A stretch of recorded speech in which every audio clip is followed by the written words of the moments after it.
Hi, welcome back and thanks for watching.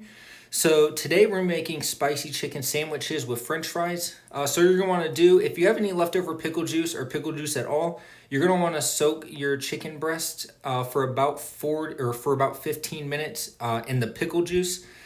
So yeah, just dump your pickle juice in, let it marinate for about 15 minutes. I filleted mine to make them a little bit thinner.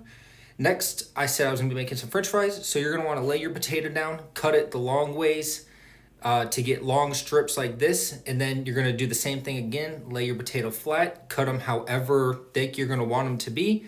And then I ended up cutting these in half because they were super long. So I cut them in half to double the amount of french fries I was going to be getting.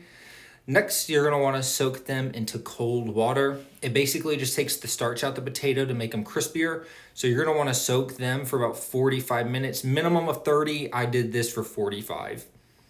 So we took the pickles or the chicken out of the pickle juice, about 15 minutes. I dumped buttermilk in. This is smoked paprika. I'm going to use a Cajun seasoning right here, and then salt and pepper.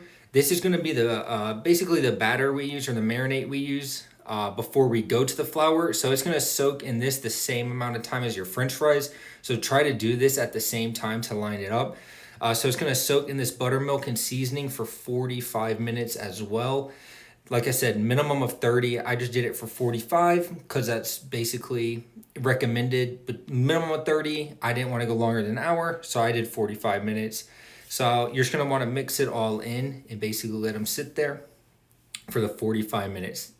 Once the 45 minutes is up, get your flour ready. You can use flour, breadcrumbs, whatever you really want. I did flour on this one.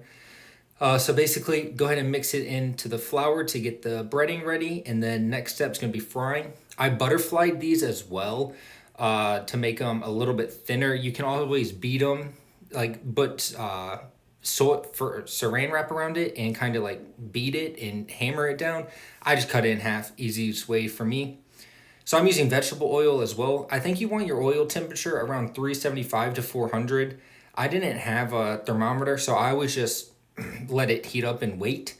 So this is what I'm doing. But you're going to want to fry these for about 5 to 6 minutes to start off. And then we're going to take them out and actually fry them again. But to start off, fry them for about 5 to 6 minutes. So as you can see here, they're frying for the 5 minutes right now.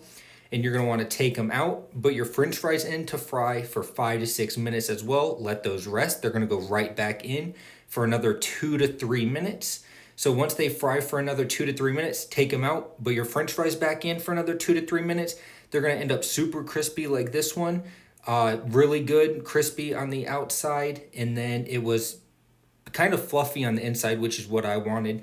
But this is the final product. Super good. I mean, it was a little bit time consuming because of the amount of time. But yeah, thank you for watching. Like I said, really good meal.